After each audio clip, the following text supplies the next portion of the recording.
Oi, aluno! Vamos para a segunda parte da nossa aula teórica, tá? Onde eu vou falar um pouquinho de tabela e gráficos, tá?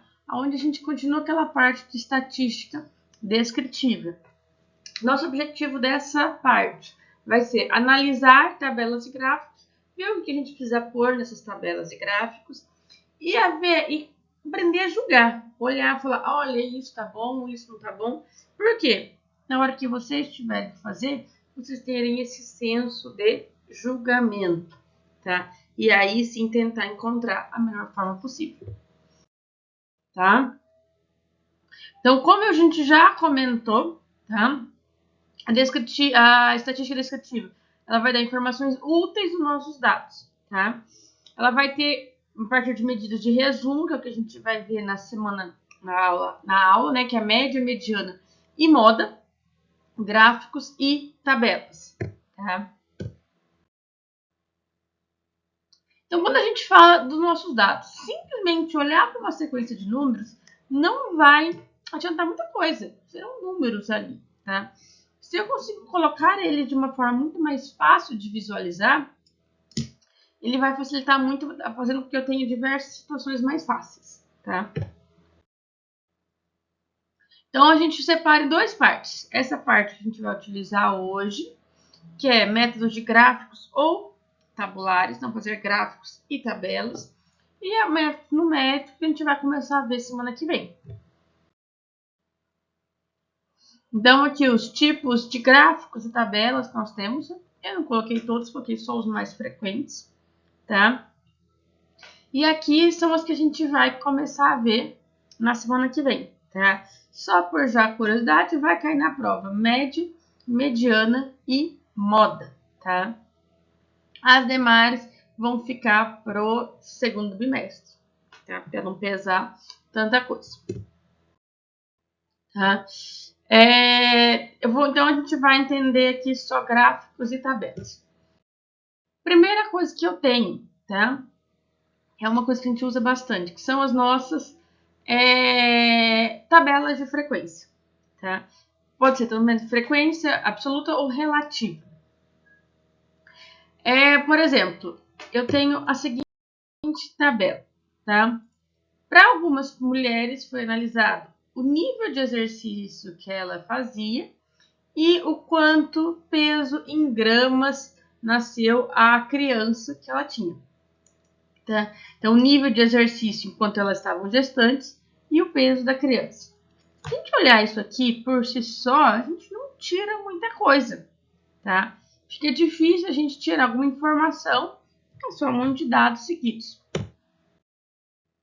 Então, eu posso fazer a frequência absoluta ou a frequência relativa. A diferença é que a frequência absoluta é o número de eventos que terão, enquanto que a relativa é isso em porcentagem. Então, vamos criar uma tabela de frequência absoluta em relação ao quanto de exercício faziam essas mulheres, tá? A gente vai ver outras relações aí. Então, nesse caso, eu tenho se ela fazia nenhum exercício, gerava 185 pessoas.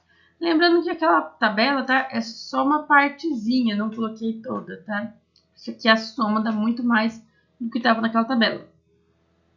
Exercícios mundano, 213, baixo, moderado e alto, 15. Então, a gente já consegue observar muito mais fácil. Eu tenho alguma inferência aqui. Aí, eu dizer que a maioria das mulheres grávidas no meu estudo fazem ou um exercício mundano, que é o corre-corre do dia a dia, ou nenhum exercício, tá? Poucas eram as mulheres que faziam exercício baixo ou moderado e quase nenhuma faziam exercício alto em relação ao meu total. Mas para ser mais fácil eu observar essas relações, a gente pode fazer isso em porcentagem, tá? Aonde esse mundano, que era 213 pessoas, já virou 46%. Então, eu transformei isso em porcentagem. Vamos só relembrar lá. Como que a gente vai fazer essa porcentagem? Eu prefiro fazer por regra de 3. Então, eu vou somar tudo isso daqui. Então, o meu total de frequência seria o meu 100%, a frequência que eu estou analisando. Então, por exemplo, 185 vai ser X.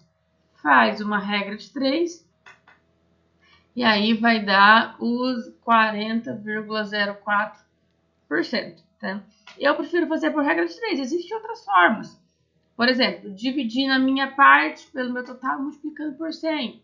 Que nada mais é do que a mesma relação, tá? Mas interpretando aqui, então eu tenho o meu total e aqui o total também tem que dar o meu 100%, tá? Tem a relação de frequência cumulativa, tá? Então, ela não vai medir só o que eu tenho ali, ela vai medir o que tá vindo junto, tá? Então, por exemplo, aqui eu tenho as frequências absolutas e as relativas. Então, se eu fosse criar uma outra coluna aqui para frequências cumulativas, tá? Então, a primeira seria só 185. Na segundo caso, aqui, acabei de perceber que minha tabela já está pronta, só está escrito errado, tá? Aqui não é frequência absoluta, tá? É frequência cumulativa, foi escrito errado aqui também, tá? Porque, ó, começa com 185, aqui eu já somei o que a gente tinha no outro, somei aqui e aqui também. Então, a gente vai sempre somando, sendo que o último tem que dar o meu 100%, tá? São as formas principais de gráficos que a gente tem. Bom, então vamos ver os gráficos, tá? O primeiro gráfico que a gente tem é o gráfico de barras, que ele normalmente vai mostrar a frequência absoluta de algo, tá? Não acumulativo, né? Então, eu tenho, por exemplo, aqui, daqueles dados eu posso transformar em barras.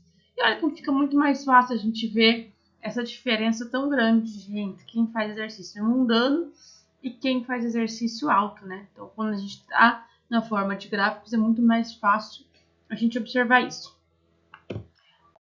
Quando eu vou usar a frequência relativa, uma das formas que nós temos de usar a frequência relativa é em gráficos de setores, conhecido como popularmente nossos gráficos de pizza, onde eu tenho aqui o meu 100%, né?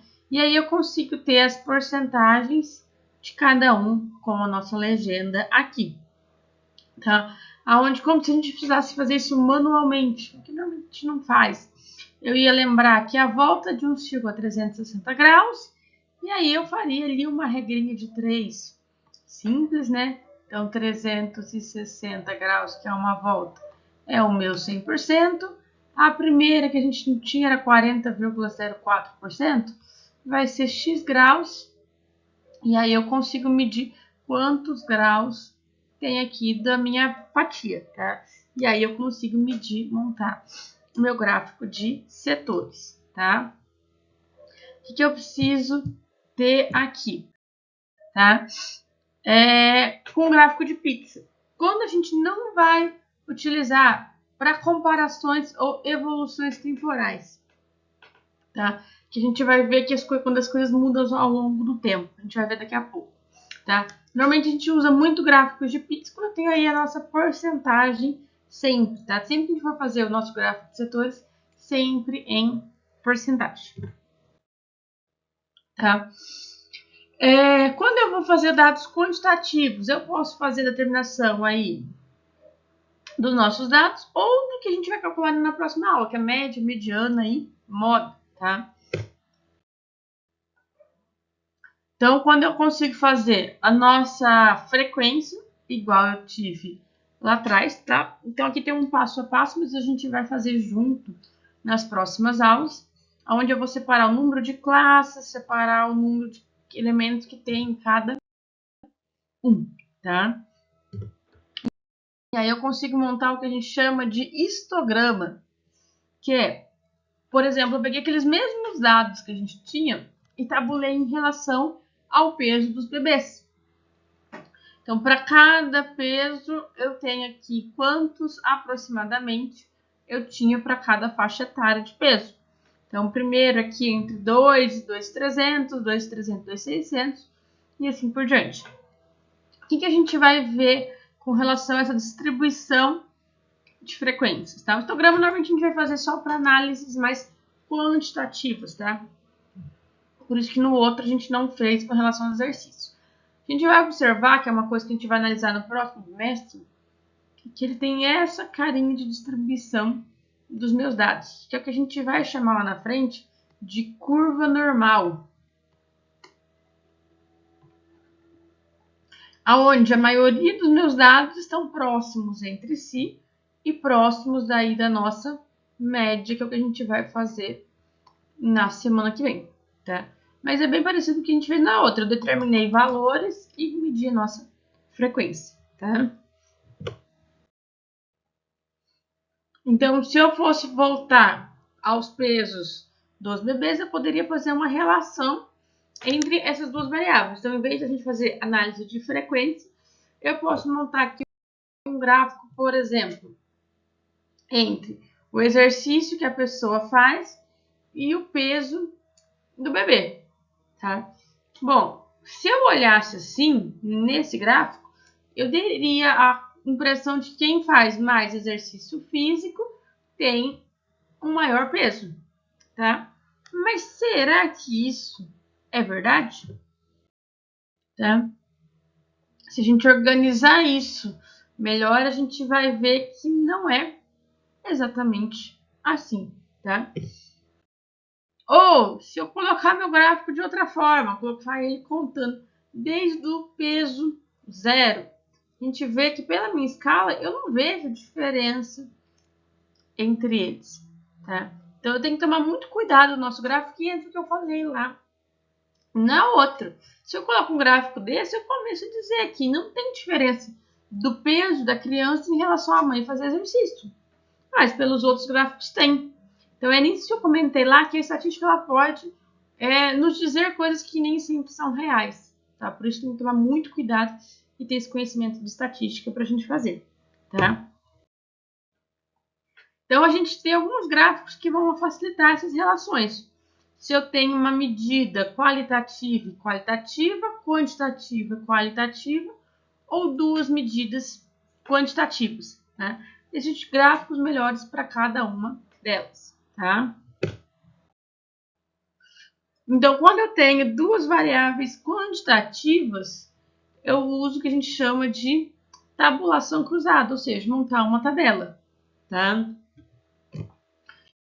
Então, por exemplo, aqui, a quantidade de casamentos que eu tenho, a etnia das esposas em relação à etnia dos maridos. Então, eu tenho aqui dois valores, né, de frequência, mas são dados qualitativos. Então, é asiático, branco, índio, negro ou outro. Tá? Então, aí fica meio complicado eu olhar só pela tabela. O que eu posso fazer? Fazer gráficos de barra. Tá? Vamos colocar os nossos valores de gráfico de barra. Se eu colocasse simplesmente os valores que eu tenho, tá? Então, um gráfico fácil de observar. Ó, vamos pegar aqui, por exemplo, de asiáticos. Eu não consigo identificar essa partezinha aqui de cima. Indianos também não. Outros, ó, ou negros, praticamente não aparece nada. Enquanto os brancos, aparente que só casa com brancos, mas eu tenho outros aqui também, tá? O que a gente faz para melhorar essa relação de frequência absoluta quando tem várias classes? Frequência relativa, tá? Aonde eu consigo observar muito melhor essas outras classes que eu tenho aqui. Fica perfeito? Não, tá? Tanto que a gente sempre diz, quando eu quero analisar valores exatos, eu uso tabela. Quando eu quero ver tendências, a gente tem que usar mais gráficos, tá? Agora, quando eu tenho dois valores quantitativos, a gente usa algo que a gente chama de dispersão. Então, por exemplo, coloco aqui os valores entre o salário das esposas, por exemplo, e o salário dos maridos. Então, são valores variados quantitativos, no caso, contínuos. né? E aí eu consigo para cada um, por exemplo, os maridos que ganha é esse daqui. Então eu consigo descer aqui, tá um pouco abaixo de 20 mil, a mulher ganha um pouco acima de 10. Eu começo a fazer relações disso aqui. E aí que a gente pode observar, por exemplo, nesse gráfico, a maioria das mulheres ganham menos, porque a maioria estão bem aqui embaixo, em relação aos homens que ganham mais, tá? E essa diferença de gênero que a gente vem falar. Gráficos temporais ou sequenciais. Aquele que eu falei lá que não deve ser feito no gráfico de pizza. Eu tenho uma variação com o tempo. Então, uma das melhores formas que a gente vai ter é nesses diagramas de dispersão. Por exemplo, os juros. Eu tenho uma relação de anos aqui em relação às taxas. Então, eu fui colocando e liguei literalmente os pontos.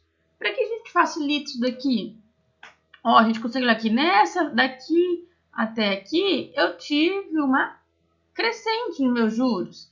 Depois, daqui até aqui, ó, eu tô tendo uma descida. Então, eu consigo ver a tendência dos meus valores, se estão subindo ou estão descendo, tá? Então, é mais fácil a gente ver. Isso sempre ao longo de anos, normalmente.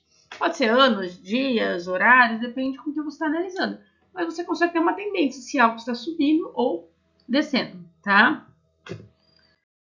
Agora, se eu tenho uma comparação de dados qualitativos e aí associando com quantitativos ou não, tá? Vai depender muito do tipo de gráfico que você quer analisar, tá? Por exemplo, depois vocês leem aqui, deixa eu dar um exemplo, tá? A gente analisar aqui. Em uma indústria, existem duas máquinas que são fundamentais para a operação normal. No entanto, ambas as máquinas são muito delicadas e constantemente requerem reparos. Visando poder se preparar melhor para essas eventualidades, o gerente adotou o tempo transcorrido em dias entre os reparos mais recentes para a máquina A e a máquina B. Então vamos lá, se eu simplesmente olhar esses valores, fica bem difícil eu tirar qualquer questão aqui. Mas se eu já colocar ele na forma de gráfico, já fica mais fácil observar que, por exemplo, a máquina B, entre 75 e 100 dias é onde normalmente tem que fazer a manutenção, tá? Já a máquina A, já ali com 50 dias, eu já preciso fazer essa manutenção.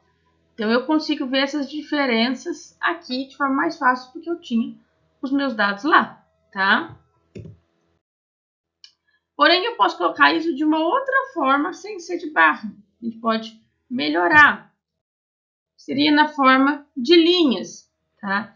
Que é como se fossem as nossas barrinhas, mas eu consigo ver essa dispersão. E aí, ó, de novo, entre 75 e 100 a máquina B e a máquina A entre 50 e 75. Mas sempre dá para a gente melhorar, tá?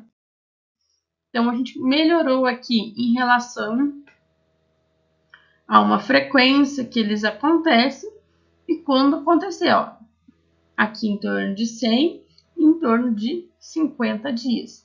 Então, são detalhes que vocês vão fazendo. Como eu sei qual é o gráfico melhor que eu vou fazer nos meus dados? A dica que eu dou é, façam gráficos e testem, tá? Um gráfico tem que ser autoexplicativo, não precisa de muita informação. É você conseguir olhar o gráfico e entender o que ele diz. E aí, por exemplo, dos bebês, tá? O peso do bebê em relação a se ele faz ou não atividade física, se faz nenhuma atividade física ou faz alguma, e a frequência que a gente observa isso. Então, o que a gente pode ter uma certeza muito maior nesse gráfico? Que o peso médio das crianças ali em torno de 3,5 kg é um padrão. Não vai fazer grande diferença se a mãe fizer ou não atividade física. Que era o que outros gráficos antes estavam querendo dizer pra gente. Então, como eu disse, a gente pode moldar os nossos dados em relação ao gráfico e é que a gente tem alguns problemas, tá? Então, a gente tem algumas outras que nós temos, por exemplo, box plots, alguns gráficos que a gente vai utilizar. Mas eu quero analisar com vocês gráficos do que não fazer agora, Tá? A gente viu aqui alguns modelos de gráfico, pode utilizar, mas em tudo que eu disse a gente tem um senso crítico de olhar um gráfico e falar, isso tá uma porcaria por causa disso, disso, disso. Então vamos lá. Então também não é recomendado. Agora, esses gráficos que eles adoram colocar em propagandas, em algo para chamar a atenção, tá? Aqui, a distribuição da taxa da indústrias nacionais. Um mapa mundi, não serve para nada, tá? Outro aqui, onde eu tenho uma perspectiva. Qual que é a questão? Na maioria das vezes é só chamar a atenção de gente que está ali perdida, tá? Porque as informações, ó, tá até difícil de observar o percentual de cada um. Se eu transformasse nos países, algo normal, seria muito mais fácil, tá? Outro, que em relação às relações, aqui, ó, países, fica mais difícil de a gente conseguir observar. Gráficos mais simples, gente, eles vão nos dar muito mais informações do que gráficos, às vezes, muito mais elaborados, que a gente não consegue enxergar as variáveis, tá? Outra que adora aparecer nos jornais, ó, a relação de família, de médicos. Para que desenhar aqui o médicozinho, né? Lá é 27%, 17%, 12%. Está diminuindo, mas compreende que colocasse aqui um gráfico de linhas ou de barras seria muito mais fácil da gente observar. Tá? Esse, então, tá? Economia dos combustíveis nos carros. Não faz sentido nenhum, deu uma rodovia, mas era para ter aqui uma relação de dados entre o tipo de motor e o número de milhas, ó, milhas por galão que é usado. Quanto que gasta de combustível para cada milha que é andado. Não quer dizer nada. Então, cuidado ao fazer gráficos que não nos dizem nada, tá? Igual esse na capa de uma da Times. Tem aqui um gráfico sobreposto, mas não diz nada, tá? O que eu preciso ter de base para ter um gráfico? Porque aqui algumas anotações, tá? Acima de tudo, antes de querer chamar a atenção de fazer uma coisa, mostre os dados, tá? Ninguém quer olhar gráfico para ficar ali bonitinho, é para mostrar alguma coisa, tá? Ninguém quer um esqueminha, um desenho, é para mostrar os dados que você tem, tá? Maximize a razão, dados, tinta, ou seja, coloque os dados mais claros possíveis, utilize da sua escala, tá? Apague a tinta que não se refere aos dados, ou seja, tudo que não for relevante, apaga. Então, aqueles gráficos que tem assim, um quadriculado, às vezes por trás, linhas desnecessárias, pode apagar, tá? Apague a tinta que se refere a dados e seja redundante. Então, às vezes mesmo dado, algo do tipo. Revise e edite, e mais importante, como eu disse, não use um gráfico só para tornar uns poucos números bonitos, porque vai ser descartado esse gráfico. Então a gente começa na semana que vem revisando tudo isso e falando um pouco mais de como analisar esses gráficos. Até mais. Tchau, tchau.